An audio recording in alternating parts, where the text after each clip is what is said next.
welcome, Julie. I am so honored, so grateful to have you here. Thank you so much. Oh, thank you for inviting me. And I love your name. I actually was named after my maternal grandmother, who was Julia Rosado, but my parents named me Julie Rosado. And my whole life, I wanted your name. Oh my gosh, really? So I'm horrible with names, but I'll always remember your name. But anyway, thank you. I love it. Yeah, thank you so much. Thank you.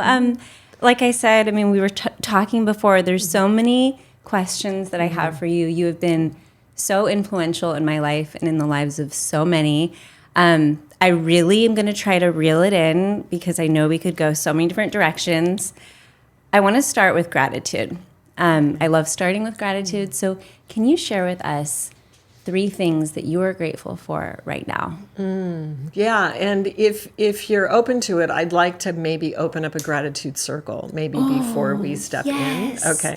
All right. So if everybody will, if you're driving, don't close your eyes. But if you're listening in, let's just take a moment and let's activate the field. Yeah. And this can really help increase the potency and the connection and the meaning. Yeah.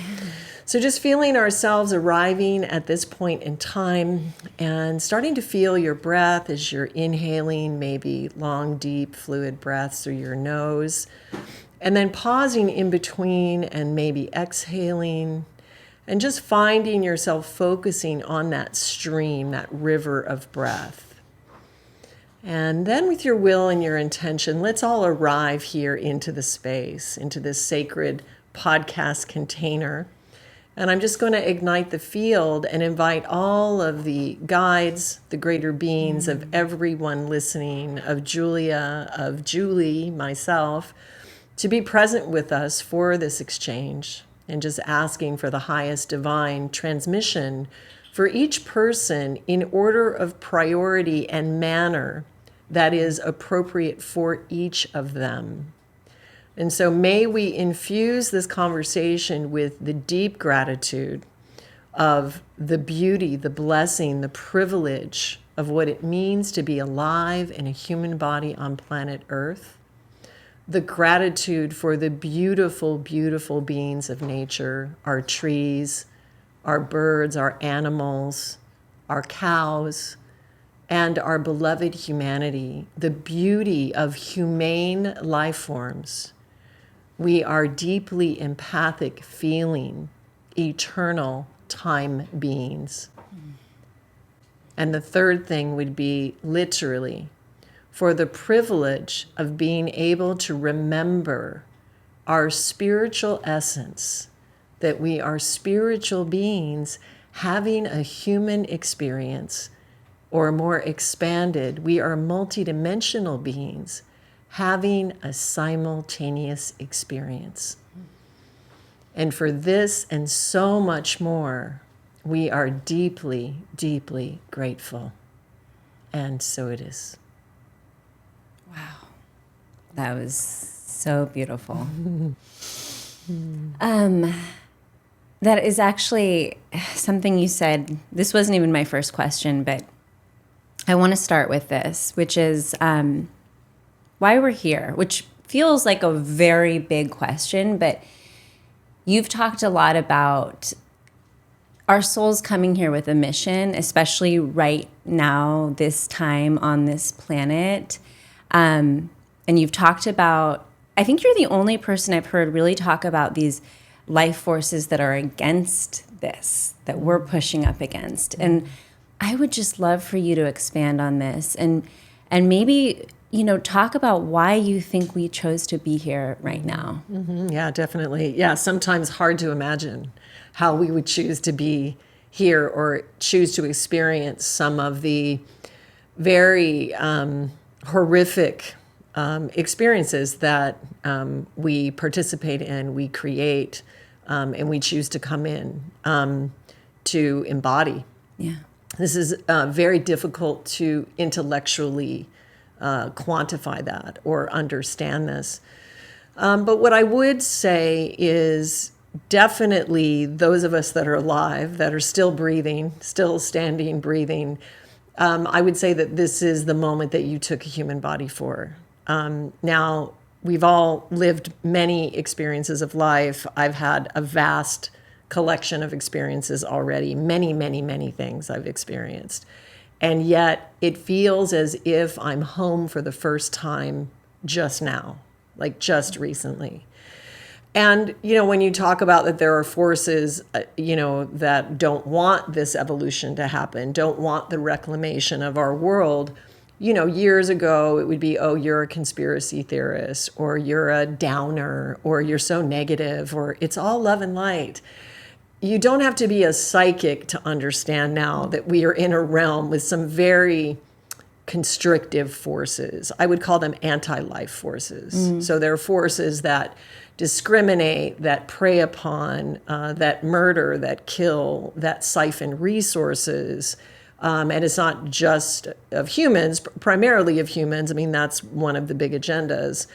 But also our natural resources and our animals and our airs and our waters. And so what I would say is that we're in the VIP seats. I mean, we're at this beautiful podcast space, but we're really in the VIP seats. So I'm not saying that living a human life is easy. Yeah. I'm not saying that.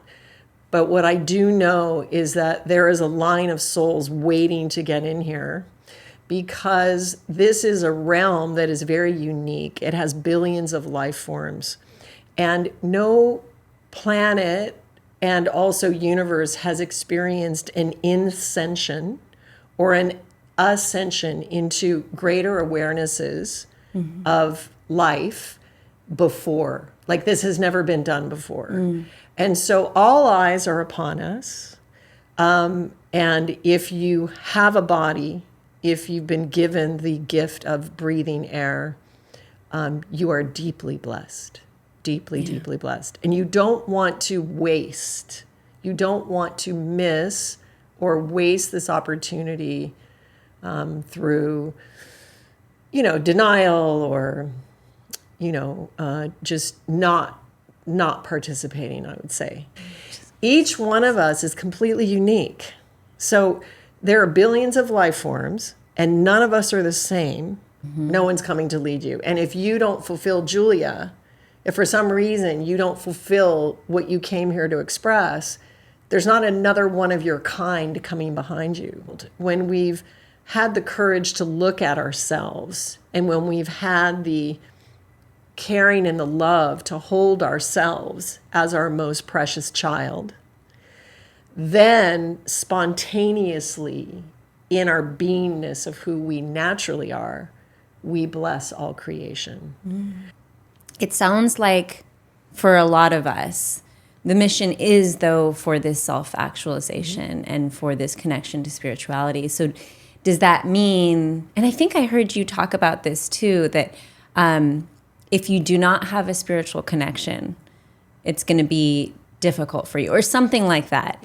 But then isn't that judging people who don't get there, or all of the people who maybe go through their life and don't have a sense of fulfillment, and the drug addict that dies early? Like, isn't that just their journey, and isn't that still serving the consciousness and expansion in some way? Yeah, absolutely.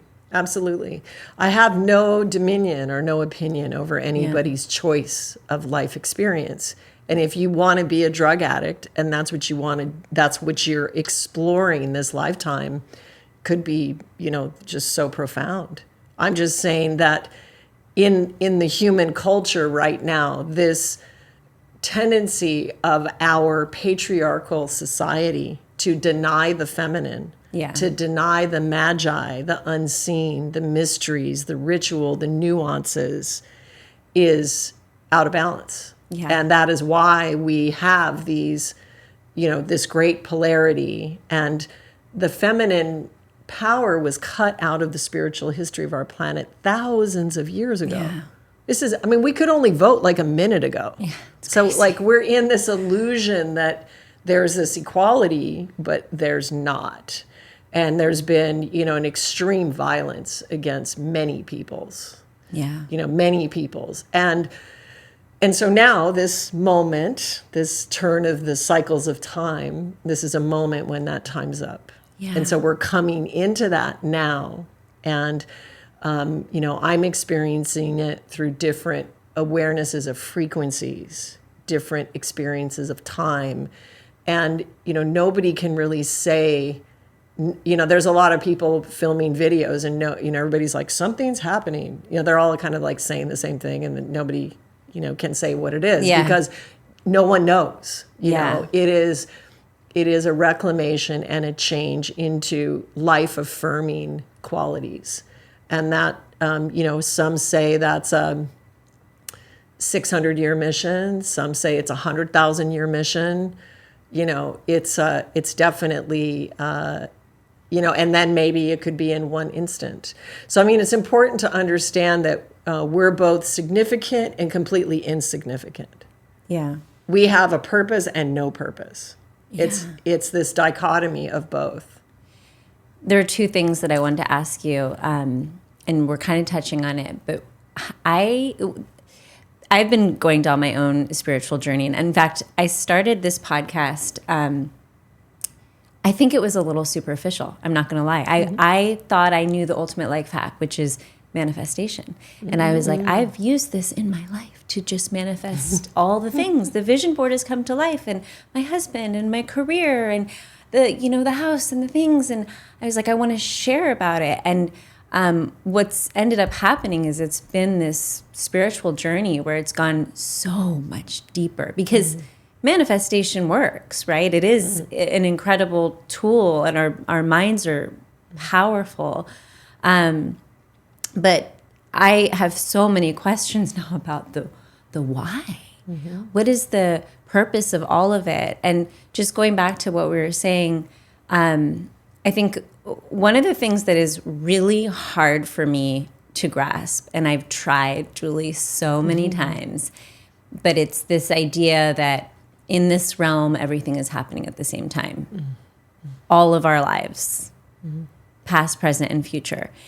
And yet, we are at the cusp of this great awakening. So it is like things happen before this. I don't. Can you help me understand this? So it's not in this realm. In this realm, we're in a time stamp. That's part of the control. There's a superimposition on us in this realm that we age. So there's an aging. Yeah. There's a time stamp, right? Yeah. So out of the confines of the mind and this superimposition, which I would even say the death program is a superimposition on the divine angelic human being, because the divine angelic human being is an eternal life form. So only in this realm are we confined by time.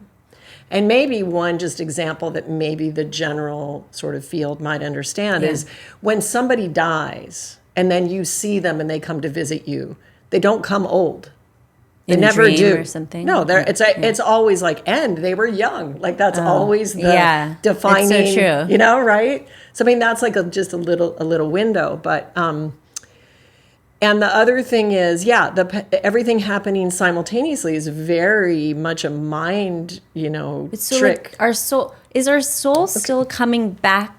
Okay, so one perspective, and I'm just saying, I'm not the all-knowing subject, right? Yeah. So when I'm sharing, I always say there is a perspective. Right. Because it just is a perspective. If you're sitting somewhere else, they're going to give you a different perspective. Yeah. So there is a perspective that you could say that we all are from one breath or one mirror. Let's call it one crystal. We're all from one crystal. Yeah. And then we break off and we pass through a threshold. So you would say that the same being is animating you, me, and everyone. Yeah. Right? But it's individuating exactly through your life print, through what you chose to evolute, experience. And that's a very specific quality. It's who your parents are. It's the time stamp. It's where the planets were when you were born. It's for a very specific reason. It's because you wanted to experience this collection of experiences. One of the exercises that we do in Water Tiger is I work with a 12 identity model. Like, let's imagine that time is a territory. It's not a past, present, future. It's a field. So think of it as a sphere. And then consider that there are different aspects of yourself that are living in different life forms in that field. So you could be in a plant. You could be in another identity. You could be in another gender. You could be a rock. You could be, an insect. It could be all different kinds of things. One of the great exercises to start to glean that is to imagine, like, what's your favorite flower? What lineages do you have a connection with? This whole thing, this whole woke agenda of, how dare you appropriate, another indigenous, expression. Like, let's say you're into Japanese, tea ceremony or something. I say, no, no, no, no. That's information. Like, you may know that. You're like, oh, I love that, a different part of my being. So those 12 identities within this perspective, in this moment of time, are being integrated into the 13th, which is unity. And so what we're doing is retrieving these parts of ourselves. And the same way that we do trauma retrieval, there's a part of you, like, for instance, this is one that I discovered in the last couple of years, is that there's an identity of mine that is living in Argentina in the Pampas, a horse whisperer who is a guitar player who has 5 children. And I met him in an experience. It's like meeting an aspect of yourself. It's like more than a lover. It's because it's not an opposite. It's a part of you. And he was waiting for me to meet him. And when I discovered this, I have always worn ponchos and hats. It's not an outfit for me. It never felt like an outfit. I put them on and it's me. I'm like, yeah, I feel great. So then, I haven't ridden horses much this lifetime, but after I found this out, I went and jumped on a horse, and like the teacher's like, oh my God, you're a natural. Like, it takes people all this time to get that. And I just know how to do it. So these little things, like. So would someone else would call that a past life, but. Yeah, I call it a simultaneous life. Okay. So time is happening simultaneously. And did that, if that did happen and it was 18 something. It was. Okay. So then if we looked in the books, would that would we be able, did that actually exist? Yeah. Oh. Yeah. So like there is a name for this person. Sure. And yeah. There is a name for this person. record. Yeah. Yeah. I mean, I'm not going to go verify it that way. Yeah, right. I know. And this is still my analytical brain trying to and the thing is that you're not going to find it through the analytical. I know. And I'll tell you. Okay, let me tell you. So the way that I retrieved this specific lifetime was I'm an initiate of a spiritual community in northern Italy called Dom and Her. Have you heard of Dom and Her? No. Okay, so Dom and Her is a spiritual community that was founded by a being named Oberto Aidaudi, and he was an Italian who described himself as a being with memory. So he started a community in the 80s, and he had his first meditation school in Torino at the age of 22. And Dom and Her is existing today. It has about 600 members in the Piedmont region of Italy and about 2,000 all over the world. But one of the notable things that they did is they built temples to mankind inside a mountain in secret. So 50 of them worked 17 years, 24-hour shifts, and they built an 8,000 square meter underground temple that is full of sculpture and paintings and mosaics. And not only that, they have a great knowledge of time. So the time structure they really understand. You could call them time travelers. And they came here to model a working community that honored all the species on the planet. So hopefully you'll link their temples to this podcast. Yeah, 100%. And you're going to be just blown away. I mean, it's a huge work.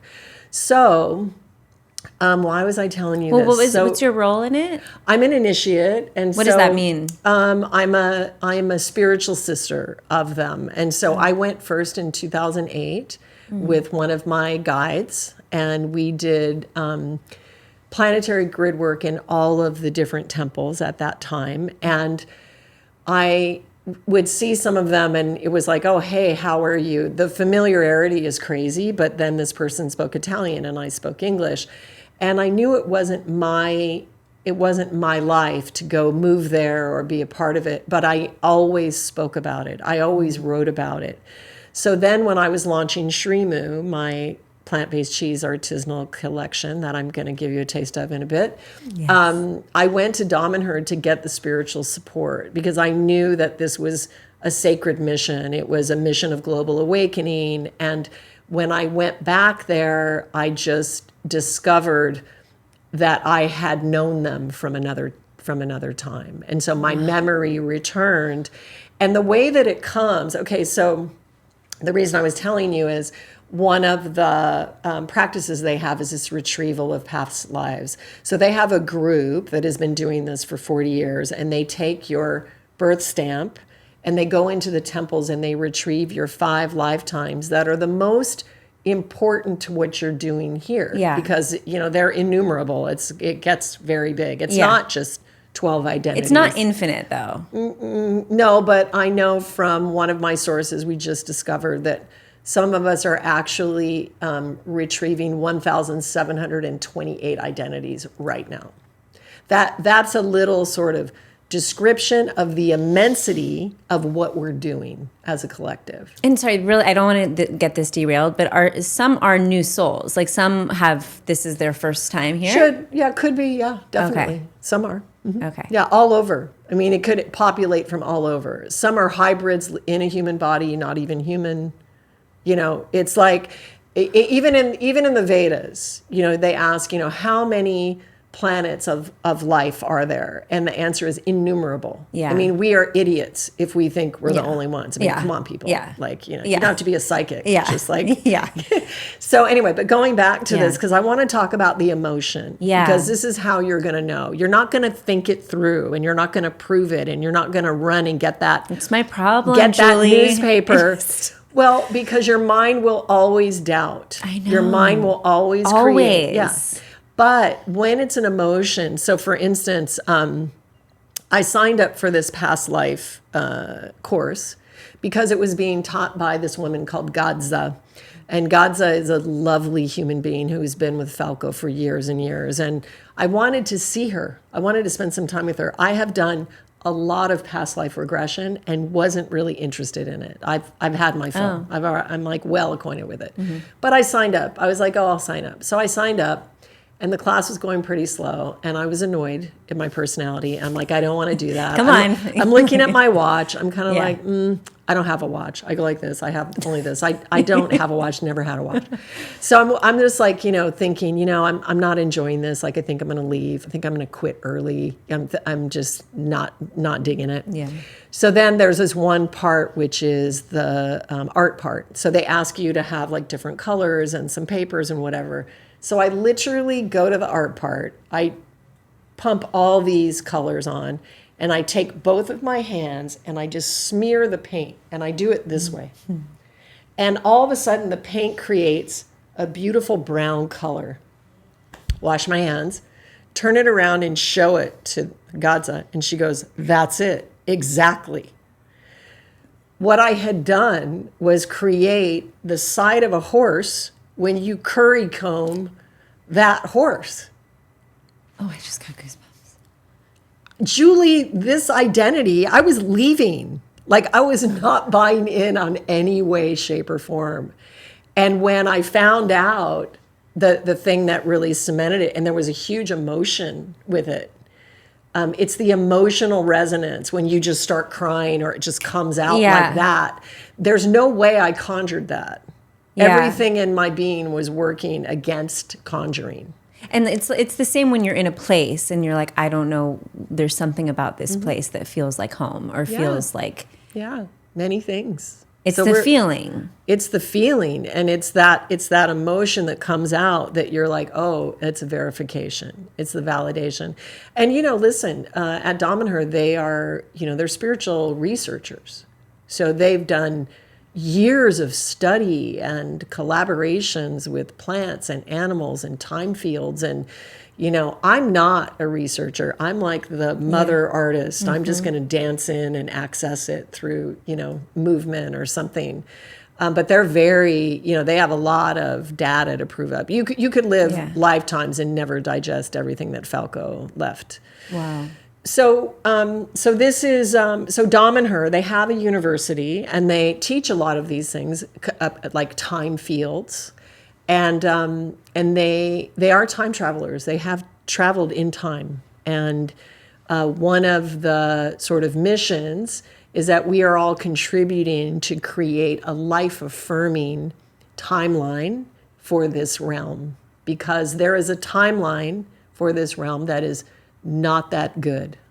So does this mean that, okay, and this might be my analytical brain again creeping in, but I've heard that like it's basically some of us will move into one timeline kind of like in like light suits or whatever, and it's going to be this higher vibration, and then the ones who aren't there yet kind of stay or go to this other timeline. Like, is it that? No. Okay.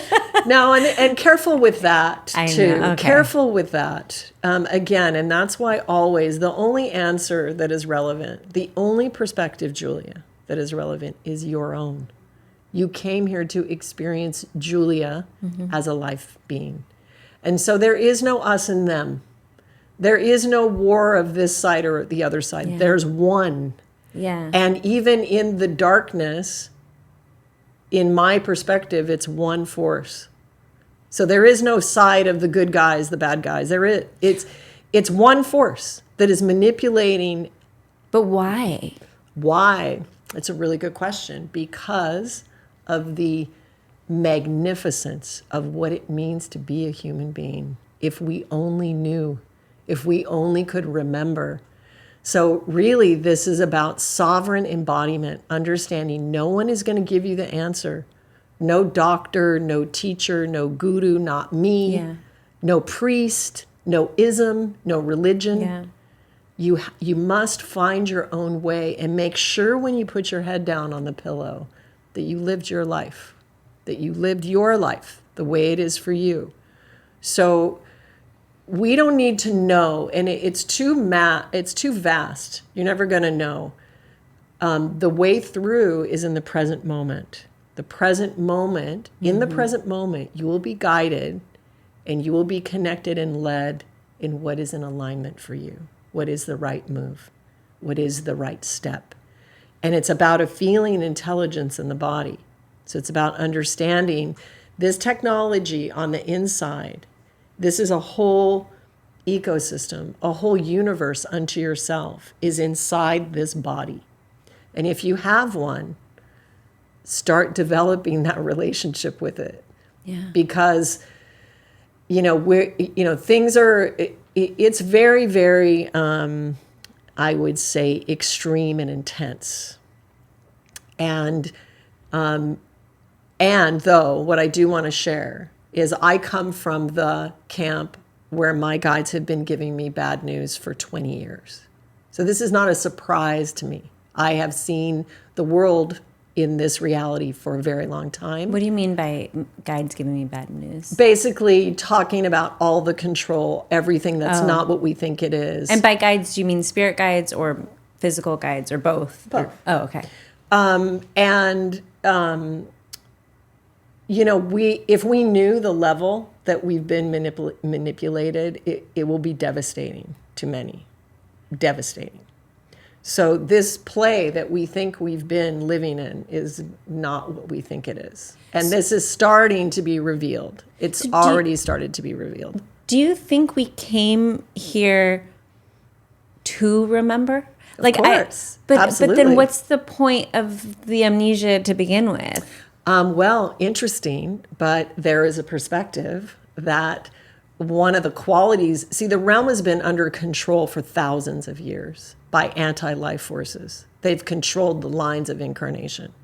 So and one these of the anti-life things, forces are still the same source. It's all one. and it's not one. They're yes. I mean, at the ultimate, it's part of the play, right? Because when you say that, I think I picture in my head green aliens, well, it's many.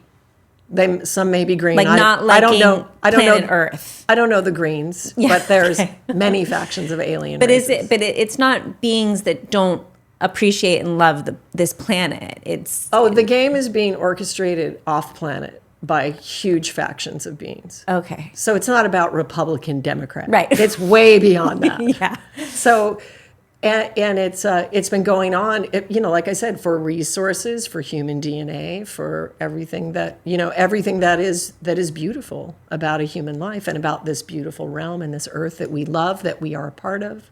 And so all of our souls love this planet. That's why we chose to be here. I can't say all of ours. Okay, but not all of them. Everyone's unique. Right. It's like pick it. Like, I can't speak to anything mass. We are all unique. However, there is a shared participation, and I share that with Dom and her for sure, and many other of my brothers and sisters, and other people who don't even see the world the way that I see it.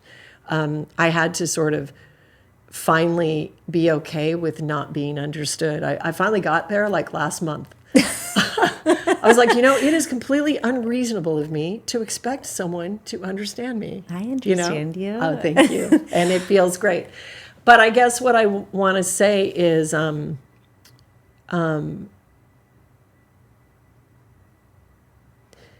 it's really an individual process of evolution and remembering. So yes, Falco described himself as a being with memory. He remembered many things, many vast things. Like the in-between lives. And the synchronic lines and how we incarnate, coding from other universes, sacred language. Oh, wow.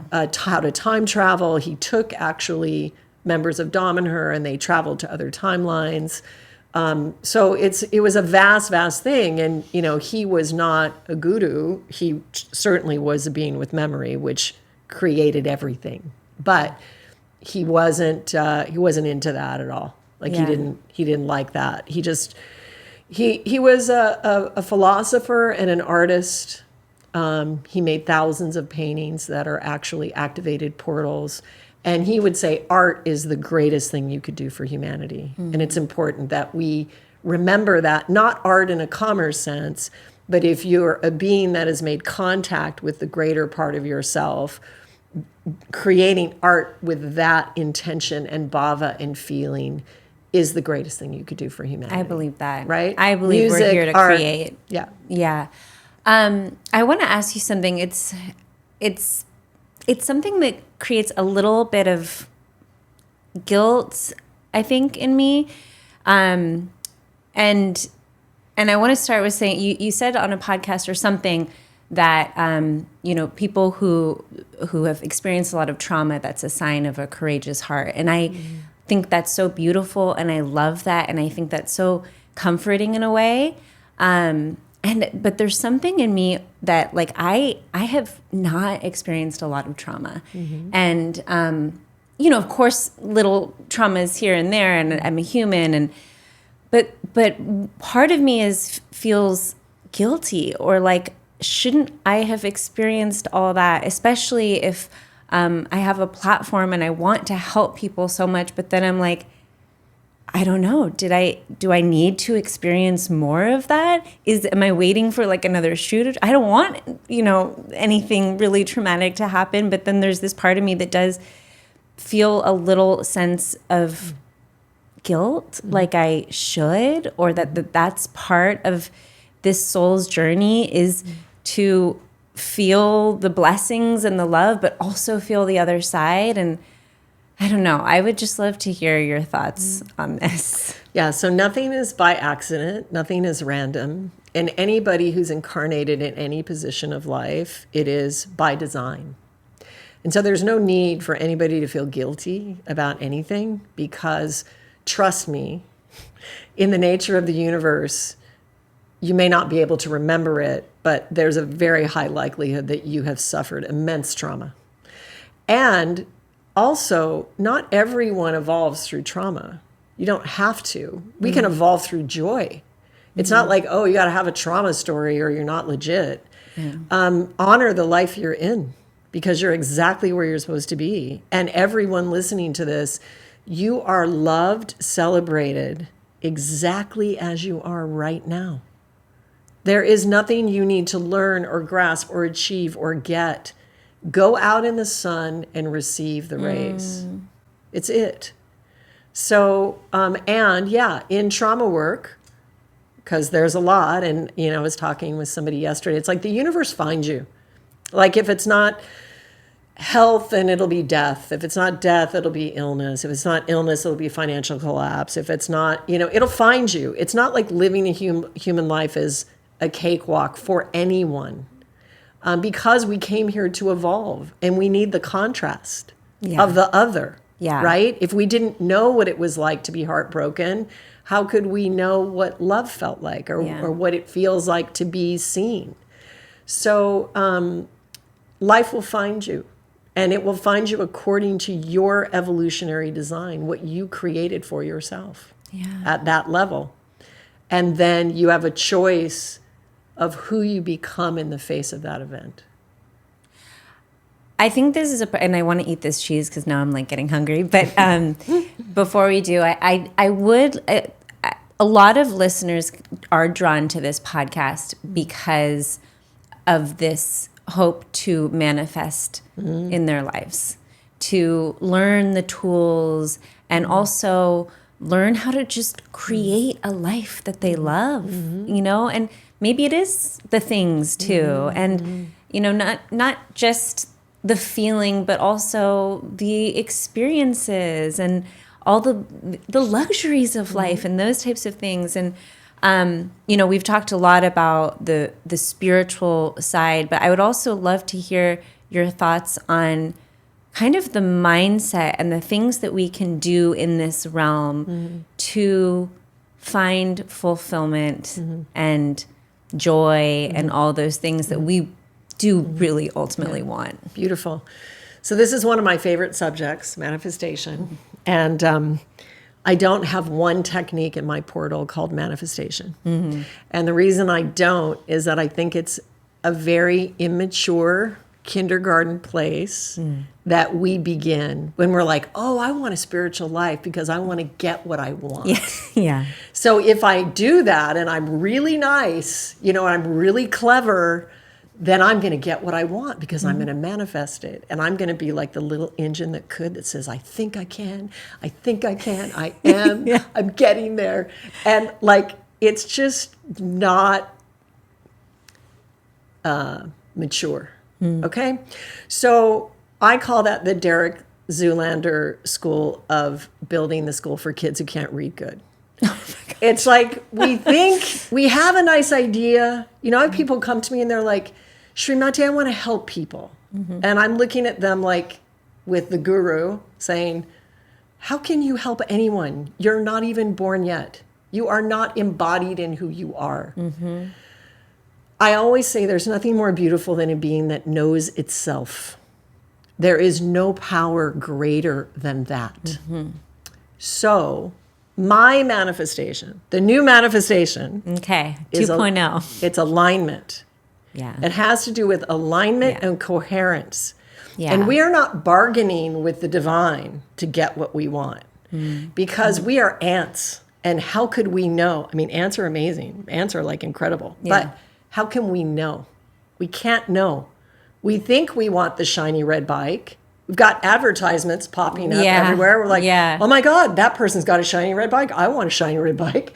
And then we have the shiny red bike and we're like, I don't like riding bikes. Like, why do I have a shiny red bike? Yeah. So the point is to access yourself. The way that you do that is by deep self-introspection, meditation, mirror gaze. We have a mirror gazing technique in the portal. And it comes to another level of alignment, which is called coherence. So as we mature through embodying that spirit that is uniquely us, coherence is very key because anything you give your consent to, even unknowingly, is affecting your field. So what is coherent with your life print? It's very important to know that, to find that. And then living a life of meaning, spiritual meaning, and Falco shares this with me. It means applying meaning to everything in life. Oh, That is a spiritual life. I love It's that. the meaning. It's not the stuff. It's not the getting. It's usually the becoming. So, like, for instance, I built 2 homes from raw land in my life. And the second one I was doing alone when I met Rich, the one that we're in today. And I said to myself, I had the plans. I was breaking ground. The day I broke ground, I was on my knees in a poncho. And my boys, who are now 29 and 28, they dumped a shovel over my head. And that is the level that I met my house at. Like that level of ritual, that level of ceremony. Wow. Every concrete pour, the blessings, the messages, the prayers, like into the whole thing. I risked everything for that house. I didn't have the money to build it, and I said to myself, Julie, what if you could snap your fingers and the house would just appear? No. Would you take it? And it was like, no. So see, we're in for the process. Totally. And all those dreams and things, there's nothing wrong with money. I mean, I'm a huge Osho fan. I love Osho. Oh, Wild Country. Did you see that documentary on Netflix? I never saw it, no. It's really good and full of fodder and perspective of the human condition. And the one problem with the movie is that they didn't present the beauty of his teachings. So you see this whole train wreck and also some really incredible expressions. But it's like Osho had like 20 Rollses. Is it because he needed 20 Rolls Royces? No. He's playing. You're playing with whatever the human experience is. It wasn't for him. It was just to show, it's a play. And so it's fine. It's fine to have beautiful things. It's fine to, have dreams. I think that's where your treasures are. Yeah. But the real thing is, who are you? Totally. And the meaning, the deep, deep, deep meaning. And I think you'll find, and I know because I went through some very long dismantlings. I went through financial collapse for 9 years with 4 children. I had to go to court. I went to court. I chose to go to court. And I fought for my house for 5 years. The one that you built? Yeah. 5 years I didn't pay property taxes, mortgage, or insurance for 5 years. And in the end, I won my house back. Oh. Now, I did that on my own. No one else was doing that with me. I did that. That was my vision that I held. So that was holding a quantum vision of something despite every appearance to the contrary. Yeah. Not for the weary. Don't know very many people that have done that. My friend Stu has told me that I showed him the meaning of quantum physics during that time because he came from commercial real estate. He knew they were going to take the house. He knew how it was going to go. And it didn't go any of those ways. So in the end, my distant cousins who are Superior Court judges, they were just laughing. They were like, Julie, your meditation was so fruitful, like so abundant, how it provided for you. So alignment and coherence is what we're looking for. 100%. And it just reminds me, I grew up in the Bay Area, Silicon Valley. And I worked so hard to get a job at Google, and I got the job at Google. I manifested it, definitely. I did the whole visual. I shouldn't have gotten that. I didn't know the people. I didn't have the right experience, but I got that, and I was in that career, and then I worked at Twitter, and I've talked about this on the podcast. I reached success. Like, this was the thing that I wanted because everyone told me that was what success was, and I would wake up in the morning with just this sense of dread. Talk about misalignment. It was like screaming at me. Like, this is not what you're supposed to be doing. Like, yeah, it's, what you thought you wanted, and it's what society or how you grew up, what success was, but it's not for you. And it was only when I started doing that introspection and thinking, like, what do I actually love? Like, what are the things that light me up? It's having conversations. It's actually creating videos and movies and doing things with my hands and writing, and I wasn't doing any of that stuff. So I 100% agree with that. It's, yeah, we can manifest the things, but if it's not in alignment, if we don't have that coherence, it's never going to feel good in the end.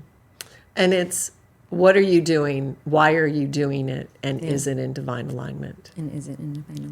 But great that you had that experience, because as we digest things, it just gives you knowledge and awareness. So it's all beautiful. There's I wouldn't wake up today. I mean, I wake up every morning so excited and lit up by my life. And I'm like, I can't believe I get to do something that I love so much and work with the most fascinating people and travel the world and do these things. And it's the gratitude I feel is 100% because I felt the other side and what that was like. Okay, we need to get into this cheese because it's just begging. But can we talk? I think before we do, I think a good segue, I would love to talk about the human body and what we put into our bodies and our bodies as a vessel and sort of the spiritual side to what we're consuming. And maybe we can tie this into what you've created with Srimu. And yeah, definitely. Well, I think I'm a thin person, always been a thin person my whole life. And I was raised in Alaska on game meat. My dad was a hunter. Yeah. Oh, that's cool. So, I'm very familiar with the smell of blood, with the whole situation. And yet I could never kill an animal. It's not in my awareness, right? Like it doesn't feel okay to me. But I ate meat my whole life, and I also wasn't focused on food. My mom actually was not a good cook. I love my mom; she was great. She just wasn't a good cook at all. So it was kind of like you just eat when you're hungry, and when you don't, you don't. So my family has lots of issues with alcoholism and other things, but it's not food for us. So the fact that I ended up going into food and creating over 400, hold on a sec.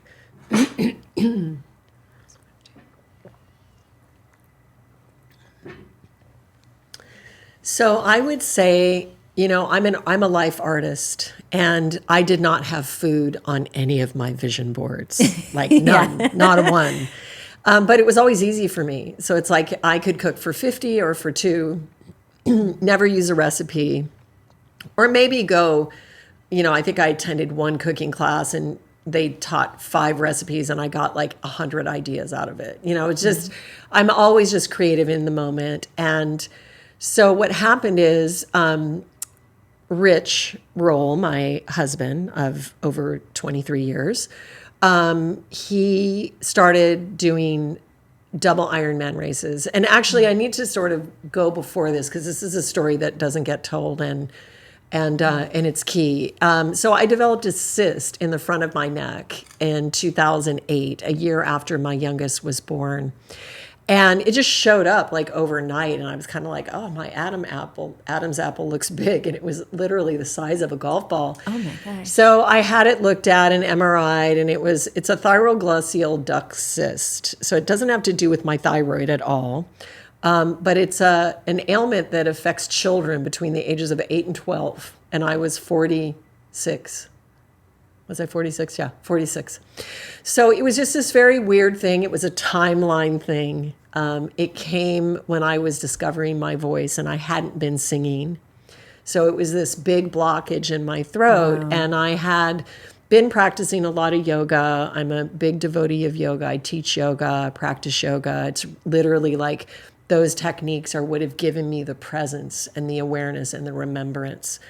So I was referred to an Ayurvedic doctor from my friend Perry Reeves. So any of you guys who watch Entourage, she's Ari's wife, if any of you guys watch that. But she's a lot older than you think she is, and she's lived a life of Ayurveda, so it's an Eastern Indian science of herbs and eating.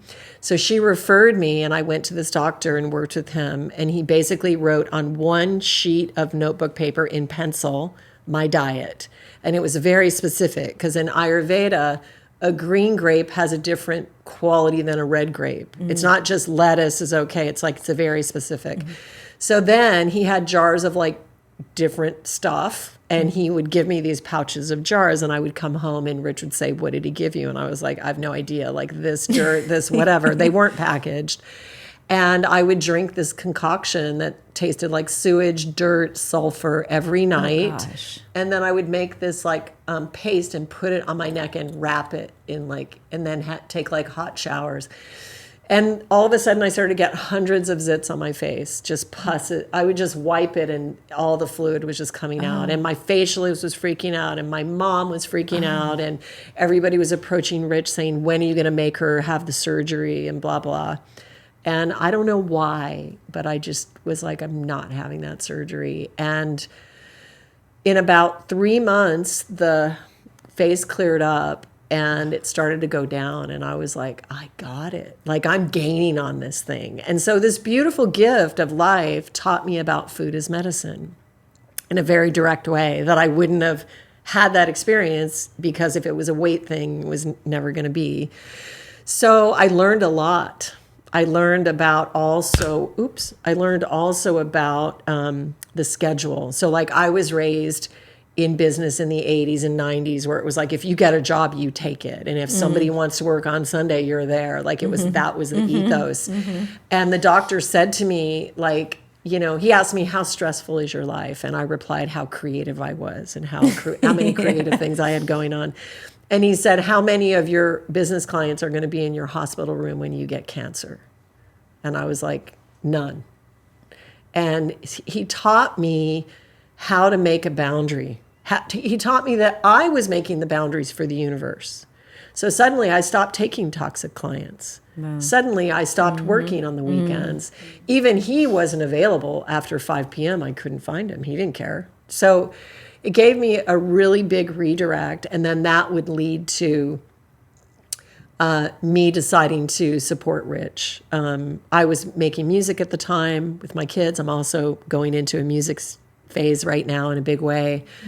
But we had this agreement that he could train 30 hours a week, 25 hours a week for his double Ironman race, which I had no idea what that meant. It's basically a 3-day race.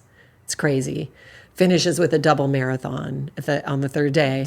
And it's like a 178-mile bike ride and then like a 6-mile ocean swim. It's insane. So one day he came in, and as I handed him a child, he said to me, you know, I just ran a marathon. And I was like, actually, I had no idea you just ran a marathon. So I thought, you know, I could really help this guy because I'm really good at food. So I just started making spreads, and they were all plant-based. And then that turned into an online cookbook, and then that'll turned into 3 published cookbooks. And so Rich was vegan? Yeah, he went vegan. I was Ayurveda, right? Yeah. Because I had healed myself. Yeah. So it's basically vegan, but with ghee and some, you know, ritual milk at night sometimes. Okay. It's not like, you know, I wasn't eating, you know, any meat anyway. But yeah. So, so this turned into then when I created the cheese, because I don't go look at what other people do. I go in my own experience. And when my European friends were begging me to eat this cheese, I was like, I think I really hit on something. So I had been a fashion designer in the 90s. What? I had my own collection, 100-piece collection. So I hung with like Anna Sui, Mark Eisen, A-Line, CK, and just, you know, killing myself, bleeding out on the pavement. I also had taken my line out of the stores. I sold Barney's, Macy's, Nordstrom, Fred Siegel, every single store. Yeah. What was your line called? Julie Piatt collection. Julie Piatt. Oh yeah. My God. Yeah. So I thought long and hard before I went back into business, because I was well aware, you know, and I was just like, I finally made the thing that's highly scalable. One thing I do want to say is that I'm in the process of finishing my raise. So I have an amazing collection of like-minded guardians. We're all spiritually aligned, very amazing individuals, very successful in business. And I'm still raising 1.3. So I'm looking for aligned female, but also female supportive individuals to join this global mission of awakening. And and then recently I moved my facility to Memphis, Tennessee. So we're in the vertical community of Crosstown Concourse, which is an art, music, healthcare, living community. It's 1,500,000 square feet. And I have 80% as my production, this beautiful facility, white glove facility. And then in the front, I opened my first Shrimu and wine cafe. So we serve boards, and, I call it the next evolution of cheese. It's plant-rich, paleo, gluten-free, dairy-free, keto, raw, kosher, organic. It's an invitation for everyone. Oh my it's God. Not an ism. Can we get in here right now? I'll open it up. So so the packaging is like that. It's really beautiful, black label. Really beautiful. And tell us where we can order it. Yeah, so this is primarily online. So we have many subscription offerings. You can also get one-time gift boxes. And then I'm also at specialty markets. But it's really the... look at that. So this gets its color from butterfly pea powder. It's called Imagine. And then this is really like the French camembert formulation. So it's truffle infused. And these wheels freeze perfectly. So you can order them and freeze and thaw them in like 30 minutes. And you'll see, like, you can smell already the truffle. Oh my goodness. Okay, so I'm gonna. I'm the biggest cheese person, but I can't eat like eating too much cheese, dairy cheese, like really good. messes. Lactose intolerant. Yeah. So these are our spiral knives Those that are made in pretty. Portugal. So just dive in. What should I do? Should I start with this one? Yeah, start with that one because this is truffly, and they're a little bit softer because we've been in here for a bit, but I mean it's good. Oh my God. Yeah, it's really good. So, oh my God. So what happened is that is so good, Julie. I know it's good, right? What? I cracked the code. I'm serious. This is so good. Yeah, it's really good. So there's nothing fake in here. And I always go, I'm like, it's not your creepy vegan cheese. It's not like, what am I eating? This does not taste vegan. No, either. It's pure. It's just a pure formulation, which is why I say it's the next evolution of cheese. So this can go on a dairy board, and again, it's like if you eat meat, Shrimu's for you. It's about us coming together, and it's just a better option. It's better for your body. It's better for our planet. Oh my. The truffle. If I was going to a desert island, like the truffle would be my thing. But on the line, we have Elder, which is brie inspired. We have Gold Alchemy, which is a smoked Gouda inspired. We have Spire, which is blue cheese inspired. It's marbled with fresh spirulina. We have Bonfire, which is not your grandma's cheese ball. It's a smoked almond cheddar that your kids will not stop eating. I want it all. Yeah. I'm getting. Do you have a pack? Like, can I order? Does it come with all of them? Yeah. Okay. There's a box called Sacred where you can test them. And then I also have cashew clouds that are shipped in crystal salted waters. And it makes like the most insane caprese. It's a really, really amazing product. Or on a sandwich or anything like that would be. Everything. And this you can add, like you can do pasta, like fettuccine, and yeah. add a half a wheel in just at the end. And mac and cheese with the Gold Alchemy just at the end. Kids love it. And also it's hilarious because I have a whole stable of dogs who have been my tasters. Oh my God. I have a great Pyrenees and a great Pyrenees mix. And I'm formulating now burrata. I have a burrata, but it's not on the line. The mozzarella is. But he's eaten so many burrata balls. What a lucky dog. He just loves. And my other friend's poodle, who was actually in Water Tiger, would actually come to the board and put the paw. Like, give me more. That's so it's crazy. But anyway, yeah, and the branding's really beautiful, so you can have. Did you design it? I didn't actually. I want to mention I have a dear friend of mine named Brian O'Hara. Brian is a father of 5. He has the most gorgeous silver black hair you will ever see. It's curly. Like how this guy got this hair, I don't know. But he's dyslexic, and so he's lived the world backwards his whole life. And so he started making fine art. This pattern in the braiding says devotional offering, but it's in reverse. So if you look him up on IG, he's Atelier O'Hara. And he has fine art prints, and also he's a master logo. So we worked on this for 8 months together, and I love it. I mean, I'm so fulfilled in the expression of this brand. Oh, that's beautiful. I love it. Okay, I have one other question, because you were talking about Rich, and actually my husband is a huge fan. And what's your husband's name? His name's Alex. Okay. He is also he said do not compare me at all, but he's also an endurance athlete. Nice. He just did 4 Ironman in the last. I'm sure that's very comparable, Alex. Very comparable. But it's interesting because Alex and I think we're. I mean, if you use the word soulmate, I don't know if you would use the word soulmate, but I do believe in the soul contract. I do believe. As soon as I saw him, Julie, it was a random day in San Francisco, and I was having lunch with a friend, and he was having lunch with friends.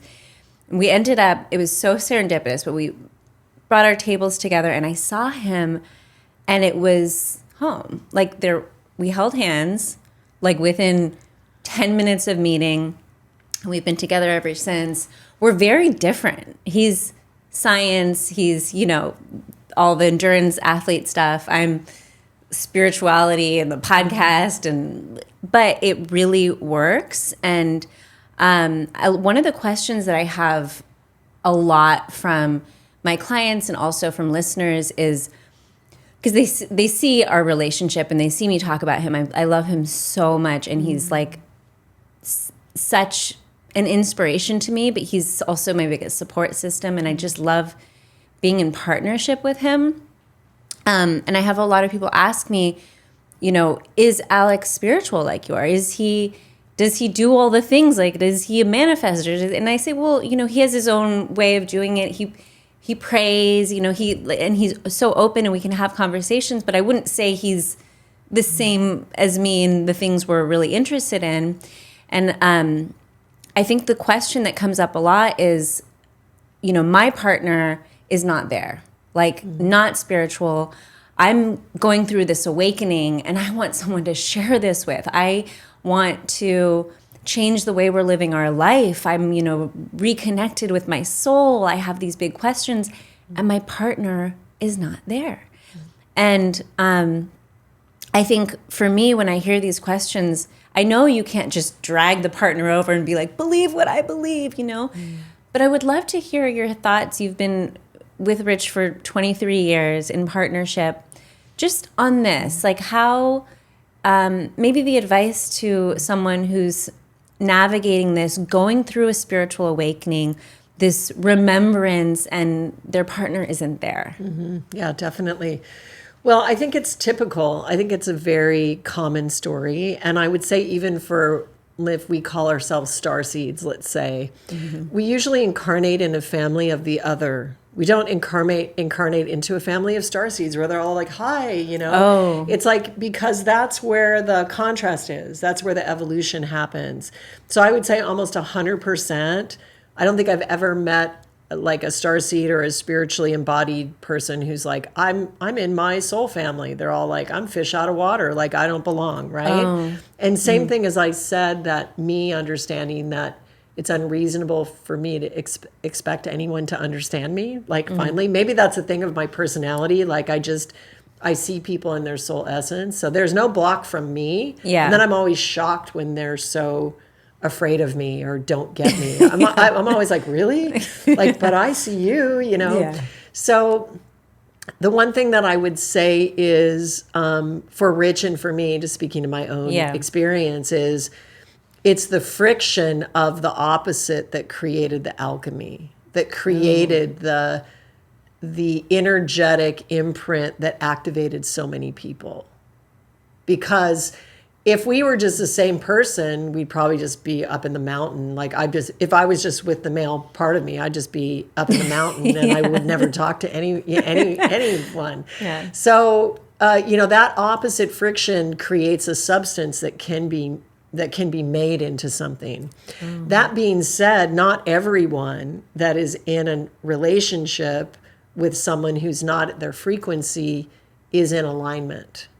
And I would say that we are at a moment of evolution now where many of us are going to be changing relationships, residences, careers, life paths, awarenesses. But also what I would say is the only way out is through. The only way out is through more love, through more presence. It isn't like in my case, Rich was eating In-N-Out Burger and like venti Starbucks with 3 ad shots. Oh, jeez. And I was like, let me help you. And he kept becoming paralyzed. And that was a 7-year, ordeal. And I had like a lot of girlfriends tell me how right I was so right. And my marriage was not changing. So when I let go of him needing to self-realize alongside of me is when all the magic happened. Oh, wow. So if I am God serving you Shrimu and talking about the things that we care about, he is also God eating, In-N-Out Burger and drinking venti ad shot. It's like what you said. It's what your back to your question. It's not for me. It's for her. So I released him back to her. Yeah. And that's when he awakened at a certain level. Now he's still in his own, he'll tell you, I don't understand Julie. Like, I don't understand everything about her. He loves me and we create together, but he doesn't understand me. And that's probably good for the relationship too. I mean, it can be, yeah. And it also can be really lonely. Yeah. It can be really isolating. And not now. I mean, and there's different periods, right? There's periods where it's really isolating, and then there's periods where it's really exciting. Yeah. And so now it's a period that it's really exciting and really intimate and really communicative and really evolutionary. And so, but I would say that like during COVID, it was a point that it wasn't. And I think we were probably embodying that polarity as a collective mission, as a service. Because managing to stay together through different lenses creates the acceptance in the field. Just like going back to your trauma, and me saying to somebody who comes to me, let's say somebody, anything, like the horrific things that happen in life.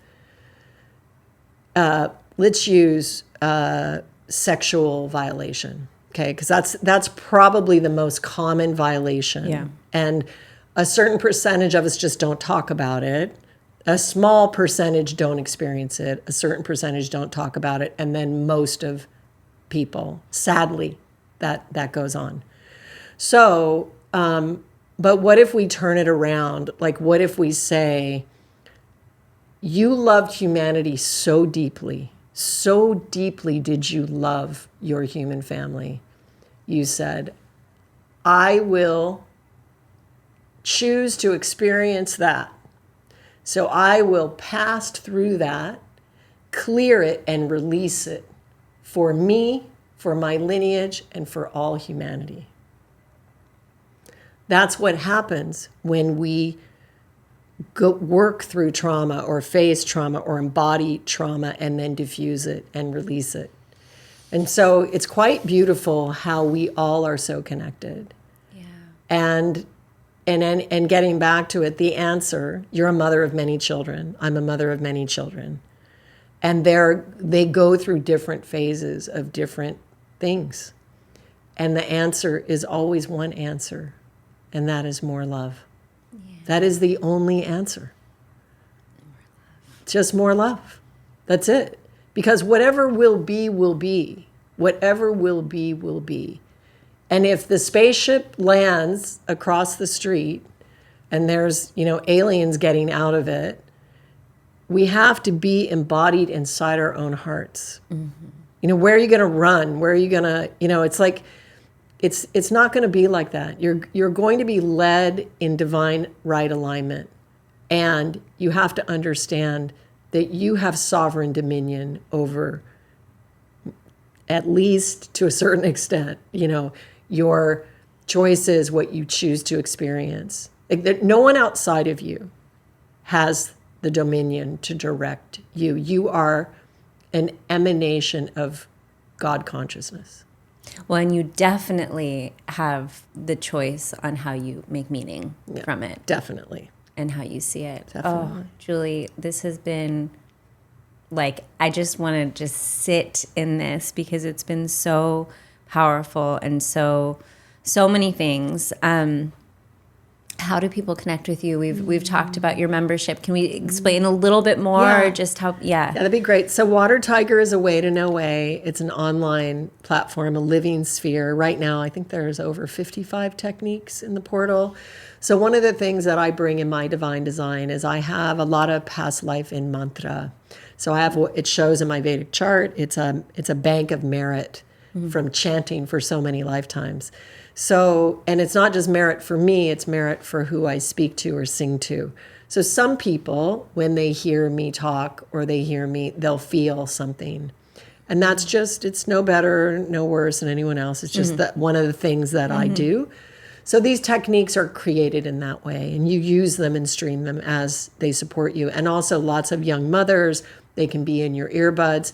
These are not long format 2-hour situations. Some of them are 10 minutes, some are 20, some are 45. Like it's about getting there fast, being efficient because we're moms and we've got lots of stuff going on. To do. And there are a few really, heartful men that are also in the portal. So it's an international community right now, around 160 individuals.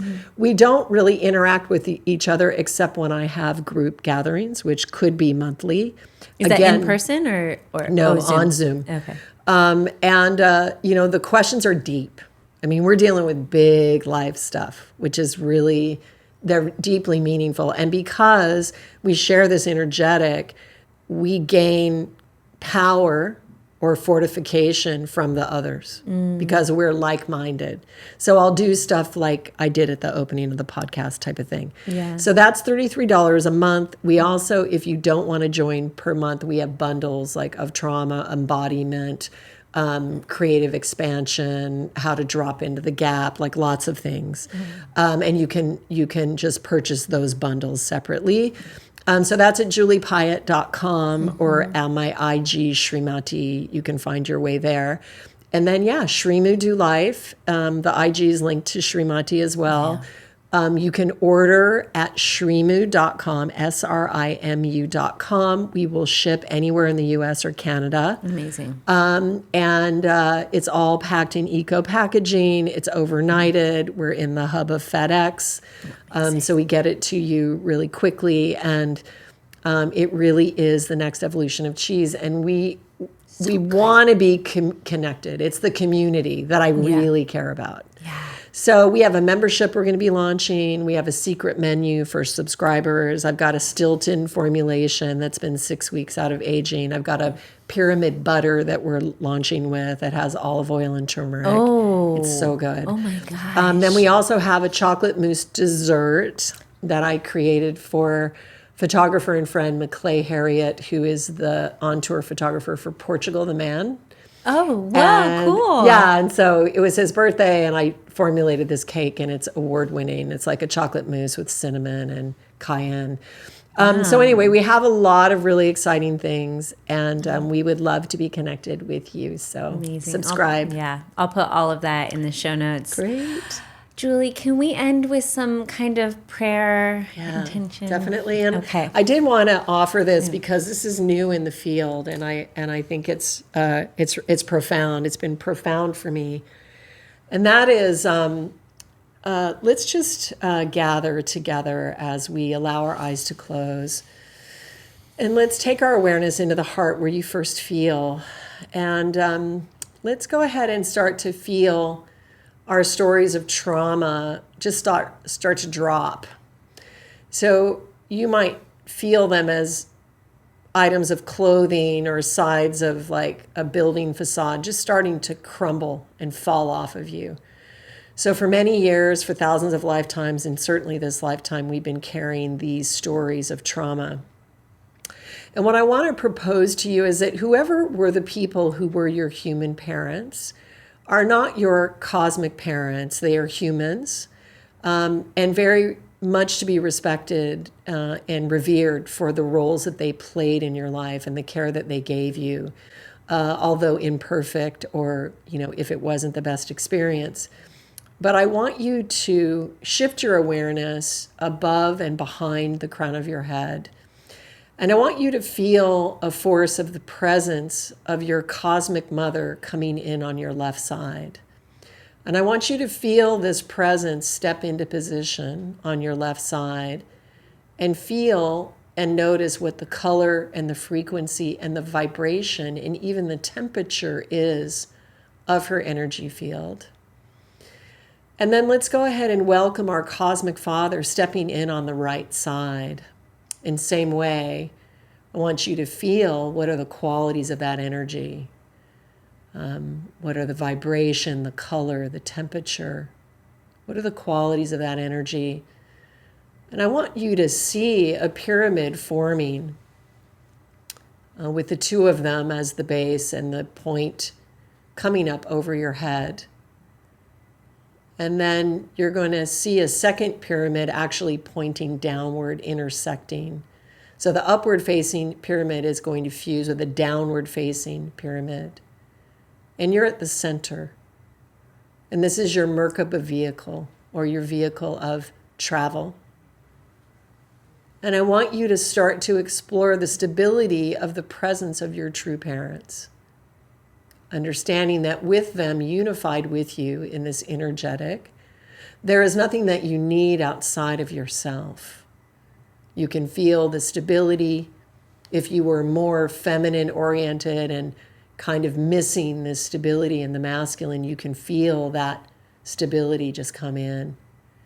And if you've been maybe more masculine oriented and unable to feel or trust that which is unseen, the magic, you can feel that energy in the mother.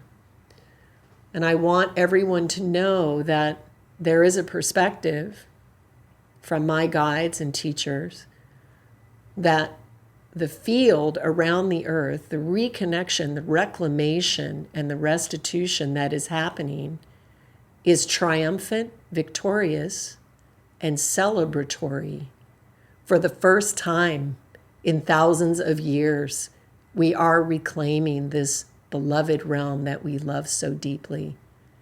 And that is within and without us.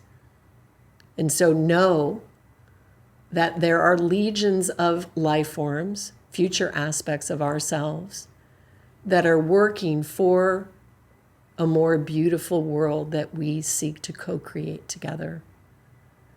And so even though things look and appear so dark, it is in fact darkest before the dawn. And the light is here now.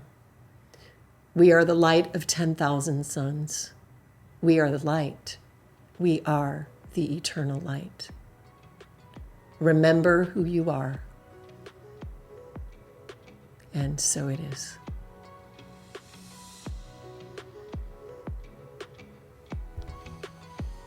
Oh, thank you so much, Julie. Thank you, Julia. Honor to be here. Thank you. Bless.